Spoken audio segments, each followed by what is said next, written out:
అన్న నమస్తే. నమస్తే. ఏం పేరన్నా? నా పేరు ఇమ్తియాజ్ ఖాన్. ఇంతియాజ్ ఖాన్. ఏం చేస్తుంటారు? నేను బస్తీ లీడర్ నేను, అచ్చా, బస్తీ పాత లీడర్. Senior leader. ఆ, సో సో బస్తీ ఎట్లుందన్న మరి ఏరియాలో ఎట్లుంటది పరిస్థితి ఏంది అంటే డెవలప్మెంట్ పరంగా చూస్తుంటే? ఇప్పుడు కాంగ్రెస్ గవర్నమెంట్ లా కాంగ్రెస్ గవర్నమెంట్ లో. ఇప్పుడు ఏదైనా గవర్నమెంట్ ఇప్పుడు రాగానే అయితే కొంచెం సెట్ కావడానికి టైం అవుతుంది. అవును, ఆ, ఫండ్ రిలీజ్ కావాలి, మళ్ళా ఏముంది రిక్వైర్మెంట్లు చూసి వచ్చి పబ్లిక్ లా జనాల వచ్చి ఆ, అది చేయడానికి పనులు కొంచెం వీళ్ళకి టైం ఇవ్వాలి. ఆ, ఆ, ఆ టైం ఇస్తే కొంచెం ఫండ్ రిలీజ్ అయితే వీళ్ళు ఫాస్ట్ గా చేయాలి. అవును, అవును, అది చేయకుంటే ఏమవుతుంది అంటే బస్తీలా ప్రాబ్లం అవుతాయి. అవును, అవును. ఇప్పుడు మా బస్తీలోనే ఇప్పుడు డ్రైనేజ్ లైన్, వాటర్ లైన్ది ఉమ్, ఇప్పుడు కాంగ్రెస్ గవర్నమెంట్ పోయింది, టీఆర్ఎస్ గవర్నమెంట్ పోయింది, ప్రాబ్లం అట్లనే ఉంది. ఆ, మళ్ళా కాంగ్రెస్ గవర్నమెంట్ ఇప్పుడు వచ్చింది. ఉమ్, కాంగ్రెస్ గవర్నమెంట్ లా రిక్వైర్మెంట్ లెటర్లు రాసి పెట్టినాం మేము, ఎమ్మెల్యే దృష్టికి కూడా పంపించినాం. ఉమ్, మళ్ళా ఇప్పుడు ఏమైతుందంటే ఇప్పుడు కొన్ని పనులు ఆగి ఉన్నాయి, ఓకే. వర్క్ నడుస్తుంది, జిహెచ్ఎంసీ వర్క్ నడుస్తుంది, వాటర్ హౌస్ది, అవును, డ్రైనేజ్ లైన్ది కావాలి, డ్రైనేజ్ లైన్ వాటర్ లైన్ కలిసి వస్తుంది. ఉమ్, అది ఒక ప్రాబ్లం ఉంది. మళ్ళీ ఇప్పుడు ఎస్ఐఆర్ అవును, ఎస్ఐ, అవును. వచ్చింది. ఆ, ఏందన్న దీంట్లో దాని మీ అభిప్రాయం ఏందన్న అంటే ఎస్ఐఆర్ ఏదైతే ప్రక్రియ నడుస్తుందో?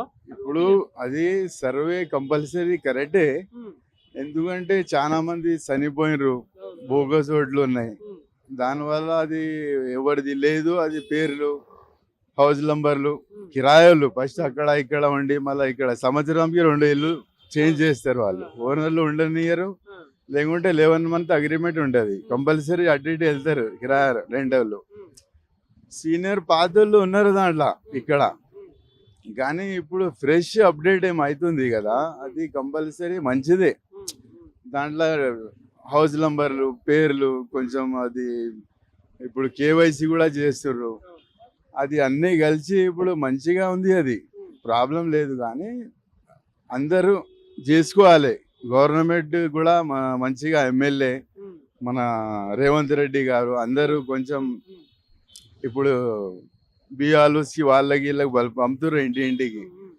అది ఓటర్స్ ఎవరు ఉన్నాయి అందరికీ ఫామ్లు వస్తున్నాయి, ఆన్లైన్ కూడా చేస్తుర్రు, కానీ అది సర్వే దాంట్లోనే కంప్లీట్ అయిపోవాలి. ఓకే. మళ్ళా వేరే ఫామ్లు అవి ఇవి చెప్పి జనాలు దీంట్లో అది జిరాక్స్ ఇది జిరాక్స్ ఆన్లైన్ తిరగాలి, లైన్లు పెట్టాలి, చాలా ఇబ్బంది అవుతుంది. కానీ ఆ, ఇది సర్వే మాత్రం కరెక్టే చేసుకోవాలి. ఆ, కొన్ని ఇప్పుడు ఫ్యామిలీ సర్టిఫికెట్లు అంటారు, ఆ, దానికి కంపల్సరీ ఇప్పుడు ఏం చేయాలంటే వీళ్ళు రేషన్ కార్డులు ఎవరెవరికి లేదు అప్లై చేసినాం, ఆ, కానీ అది కూడా రిలీజ్ చేయాలి. ఓకే.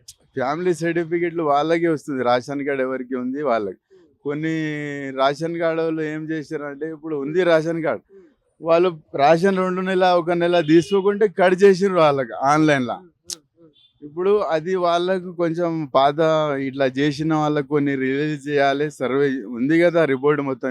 ఇప్పుడు అయితే మొత్తం గవర్నమెంట్ దగ్గర ఎట్లుంటదన్న ఇప్పుడు అన్ని ఉన్నాయి బానే ఉంది. ఇప్పుడు రాబోయే రోజుల్లో జిహెచ్ఎంసీ ఎలక్షన్స్ వస్తాయి రాష్ట్రం అంటే ఈ గ్రేటర్ హైదరాబాద్ లో. సో ఎట్లుంటది అవకాశాలు, ఎవరికి ఉంటది, ఏంది పరిస్థితి అసలు? ఇప్పుడు ఇది రూలింగ్ గవర్నమెంట్ కదా, ఉమ్, ఇప్పుడు ఏదో పార్టీ గెలవని అక్కడే పోయి నిలబడాలి.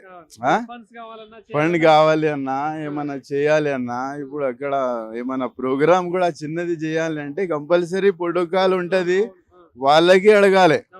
ఆ? మళ్ళా గెలిచినా గానీ అక్కడ వెళ్ళాలి కదా. సో జనాలు ఇప్పుడు రూలింగ్ గవర్నమెంట్ ఉంది, ఇప్పుడు వాళ్ళ దగ్గర వెళ్ళి మొత్తం పనులు చేపించుకుంటే మంచిది కదా, ఫాస్ట్ అయితే పనులు. ఇప్పుడు వాళ్ళు వేరే పార్టీస్ ఎవరైనా ఉంటే సోషల్ వర్క్ కదా చేసేది. అయితే లీడర్ అన్నప్పుడు ఎట్లా ఉండాలి, ఫాదర్ పిల్లలకి చూసుకోవాలి సేమ్ అట్లా. ఏదైనా పని కానీ ఆడదాకా దృష్టి తెరకు తీసుకుపోవాలి, తిరగాలి, కొంచెం కంపల్సరీ అవుతుంది పని. ఇప్పుడు వాళ్ళు చేయడానికి ఉన్నారు, మనం చేపించుకోవాలి. ఇట్లా కాకుండా వాళ్ళ దగ్గర పోయి వీళ్ళ దగ్గర పైసలు వేస్ట్ చేస్తారు జనాలు కూడా, డైరెక్ట్ వెళ్ళాలి కదా. మళ్ళీ లీడర్లు కూడా ఎట్లా ఉండాలి అంటే ఇప్పుడు ఎమ్మెల్యే ప్రతి బస్తీకి ఎలక్షన్ పెట్టేయాలి, అక్కడ ఒకటి కమిటీ సెట్ చేసేయాలి, బూతులు మంచిగా నడుస్తాయి, ఓటింగ్ కరెక్ట్ అవుతాయి, బస్తీ లీడర్లు ఉంటారు, ఒకటి బ్యాచ్ ఉంటుంది ఆడ.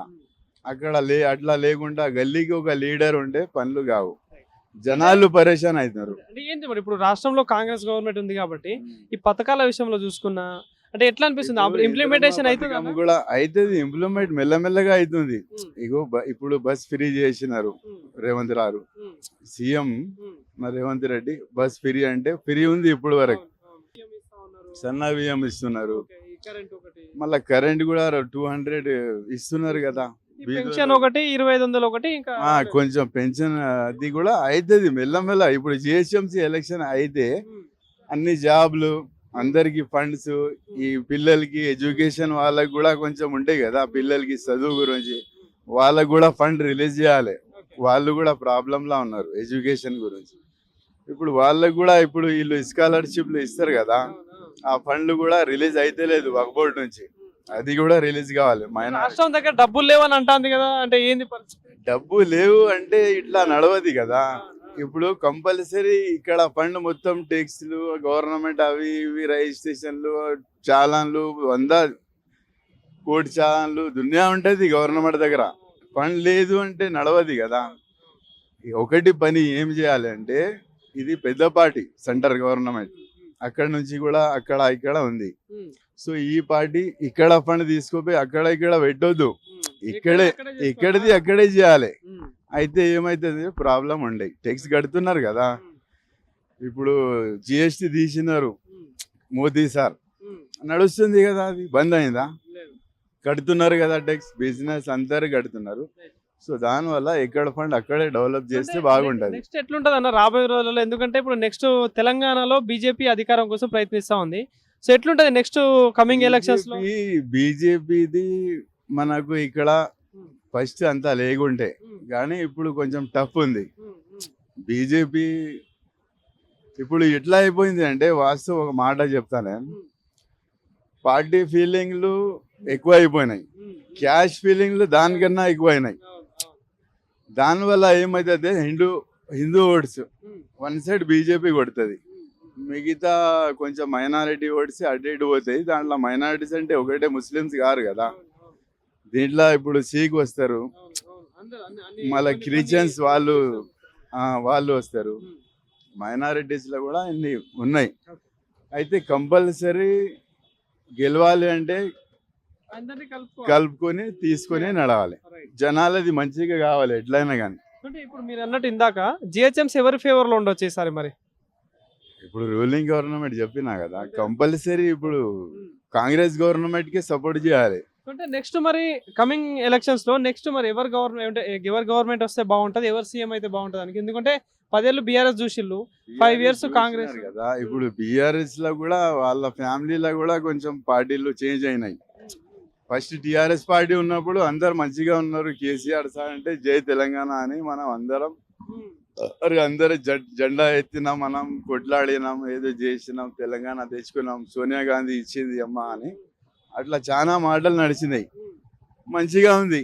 మళ్ళీ బీఆర్ఎస్ పార్టీ కొంచెం పెద్దగా అయింది, సెంటర్ వరకు పోతే కొంచెం ఆడ ప్రాబ్లం వచ్చింది, పేరు చేంజ్ వల్ల వాస్తు కరెక్ట్ కాలే, దానివల్ల చేంజ్ అయింది. ఇప్పుడు మనకి ఎట్లా ఉంది అంటే, ఇప్పుడు కవిత మేడం కూడా పార్టీ తీసింది, అప్పుడు ఆడ ఈడ కొంచెం అట్లా అయిపోతా ఉంటాయి. సీఎం అయితే అంటుంది కవిత, పాసిబుల్ అవుతుందా? సీఎం కి అయితే ఇప్పుడు కాదు, చాలా కష్టపడాలి. ఇంకోటన్నా, ఇప్పుడు తెలంగాణలో జనసేన ఎంట్రీ ఇస్తుందట, ఎట్లుంటది? జనసేనకి ఏమైనా ఫేవర్ ఉంటుందా? నేనేమంటున్నా అంటే, అందరు రాని, ఎవరు మంచిగా చేసినారు జనాలకి. ఇప్పుడు ఎలక్ట్రానిక్ మీడియా ఉంది, అందరి దగ్గర డిజిటల్ ఫోన్లు ఉన్నాయి, మనం ఏమైనా చేస్తే సోషల్ వరకు కంపల్సరీ బయట పడుతుంది. అది మంచిగా చేయని చెడ్డగా చేయని. ఇప్పుడు డిపార్ట్మెంట్ ఇప్పుడు టీఆర్ఎస్ గవర్నమెంట్లా టీడీపీ గవర్నమెంట్లా మంచిగా డెవలప్ అయింది డిపార్ట్మెంట్, బండ్లు ఇచ్చి వాళ్ళకు టెక్నాలజీ. మళ్ళీ బీఆర్ఎస్ గవర్నమెంట్లో వాళ్ళకు చాలా మంచిగా డెవలప్ అయింది. మళ్ళా ఇప్పుడు అయితే ప్రతి చౌరస్తాల ప్రతి గల్లీలా కెమెరాలు అయిపోయినాయి, వాళ్ళు మొత్తం చూసి వాళ్ళు కూడా డెసిషన్లు తీసుకుంటున్నారు. క్రైమ్ని బాగా కంట్రోల్ చేస్తున్నారు డిపార్ట్మెంట్ కూడా, బాగా ఎంత అంటే అంత కంట్రోల్లా వచ్చేసింది క్రైమ్. సో దీనివల్ల లీడర్లు ఏం చేయాలి, పోలీసు వాళ్ళు వాళ్ళ గురించి జనాల గురించి ఉంటారు, అంగరక్షకని. ఎప్పుడంటే అప్పుడు రెడీగా ఉంటారు వాళ్ళు. వాళ్ళకి తప్పు యూజ్ చేసుకుంటుండ్రు వీళ్ళు పొలిటీషియన్. వాళ్ళు మంచిగా పని చేసి డిపార్ట్మెంట్కి కూడా మంచిగా వాల్యూ ఇస్తే ఈ టెన్షన్లే ఉండయి. డెవలప్మెంట్ కరెక్ట్ ఇవ్వాలి. జిహెచ్ఎంసీ ఎలక్షన్ ఉంది అంటే ఇప్పుడు వీళ్ళు మిగతా పనులు గల్లెలా అలా దోబి పెట్టేసినారు, కొంచెం అట్లా ఇట్లా అయినాయి, ఫండ్లు కూడా రిలీజ్ అయినాయి. అది పెట్టి కొంచెం ఫాస్ట్గా చేస్తే కాంగ్రెస్ గవర్నమెంట్ చెప్తున్నా, ఫండ్ రిలీజ్ అయింది పనులు చేసుకోమని. అది డ్రైనేజ్ లైన్ రోడ్ అయినా కానీ కొంచెం నీళ్ళది. మళ్ళీ ఇది పెద్ద ఒక మాట ఏం వచ్చింది అంటే ఇప్పుడు టిఆర్ఎస్ గవర్నమెంట్ బీఆర్ఎస్ గవర్నమెంట్లా మొత్తం నల్ల బిల్లులు మాఫ్ అని చెప్పిండ్రు. ఏం లేదు, బిల్లు కట్టాలి మేము. ఇప్పుడు బిల్లు కట్టాలి అని బిల్లులు వస్తున్నాయి. ఒక్కొక్కటికి 70,000 1,00,000 కూడా ఉంది, 60,000 కూడా ఉంది. వాళ్ళు ఎట్లా కట్టుకోవాలి? దానిది ఒకటి ఈ గవర్నమెంట్ కాంగ్రెస్ గవర్నమెంట్ సమానం తీసి మాఫ్ ఇంత కట్టుకోవాలి, ఇంత మాఫ్, అది ఏమైనా స్కీమ్ తీయాలి. మళ్ళీ రెగ్యులైజ్ కాలే చాలా ఇల్లులు. మైనా సదం ఏరియాలా కొంచెం ఇల్లు నో ఎంట్రీ మీదనే ఉన్నాయి. వాళ్ళకి రిజిస్ట్రేషన్ ఎట్లా, టెక్స్ కొంచెం ఫండ్ మనకు వస్తుంది గవర్నమెంట్కి. ఇంత కట్టాలి, రిజిస్ట్రేషన్ చేసుకో, లోన్కి ఇవ్వు, డాక్యుమెంట్ క్లియర్ అవుతుంది. అది కావాలి. పని చేస్తే ఇట్లా చేయాలి. రేషన్ కార్డులు పెండింగ్ ఉన్నాయి కొంతమందికి, ఇప్పుడు వచ్చినాయి కదా సర్వే. మీకు ఎస్ఐఆర్ మొత్తం సర్వే అయిపోయింది కదా. ఇప్పుడు మనకి సర్వే అయిపోయింది అంటే ఇప్పుడు ఏం చేయాలి వీళ్ళు? నేను కూడా లీడర్, ఇదే చేయాలి. వీళ్ళకు మొత్తం డాక్యుమెంట్ సర్వే వచ్చేసింది, వీళ్ళు ఇక్కడదే ఎక్కడికి పోరు, సర్వే మన దగ్గర డాటా వచ్చేసింది. అయితే వీళ్ళకి గవర్నమెంట్ మనం ఏమేమి చేయాలి? వీళ్ళకు ఇమీడియట్లీ ఇవ్వాలి, అందించాలి. పోయి లీడర్ ఒక డిక్లేర్ చేసి, కౌన్సిలర్లు ఉంటారు, కౌన్సిలర్కి రాలే కదా, ఇంకా ఎమ్మెల్యే బస్తీకి లీడర్ చేసి ఎలక్షన్లు వేయాలి. అందరికీ ఇంటింటికి పోయి బస్తీలా చేయాలి. అన్నీ ఇస్తేనే మంచిగా చేస్తేనే కదా ఏమైనా అయితే. లేకుంటే నెక్స్ట్ ఎలక్షన్లా రేపు నామినేషన్ వేసి మళ్ళా తిరగాలి, తిడ్లే తినాలి, మాటలు పడాలి.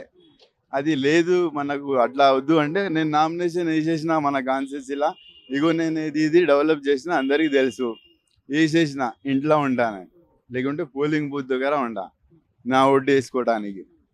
మీరు ఓటేయండి, మీకు ఏం కావాలి ఇచ్చేసిన చేసేసిన చేయాలి. అది మంచిది. ఇప్పుడు ఫాదర్ పిల్లలకి ఏం చేస్తాడు? అరే డాడీ నేను కాలేజ్కి వెళ్తున్నా, బండి కావాలి, సరేరా. ఏముంటుంది ప్రాబ్లం? కొంచెం మనీ కావాలి ఖర్చులకు, కథం. నువ్వు మెయింటెనెన్స్ ఇస్తే వాళ్ళు వేరే దారి ఎందుకు పడతారు? నువ్వు మెయింటెనెన్స్ కరెక్ట్ చేయలేదంటే కంపల్సరీ అరే వీడు వస్తే చేస్తాడు, అరే వానికి మన దగ్గర పోయి వానికి ఏమైనా చెప్తే వాడు చేస్తాడు. అది ఆలోచన ఫీలింగ్ రావద్దు, అది వచ్చే ముందే చేసేయాలి మనం. సో అదే మనకు ఈ కాంగ్రెస్ ప్రభుత్వం గవర్నమెంట్ కూడా ఇదే మాట చెప్తున్నా. మరి వేరే పార్టీలు కూడా ఉంటే కూడా చేయండి. మీరు ఏమైనా చేస్తే మంచిగానే చేయాలి. లేదు అంటే మనం సోషల్ వర్క్ పొలిటీషియన్ వదిలిపెట్టేయాలి, వేరే పని మన జాబ్ ఏదో బిజినెస్ చేసుకోవాలి.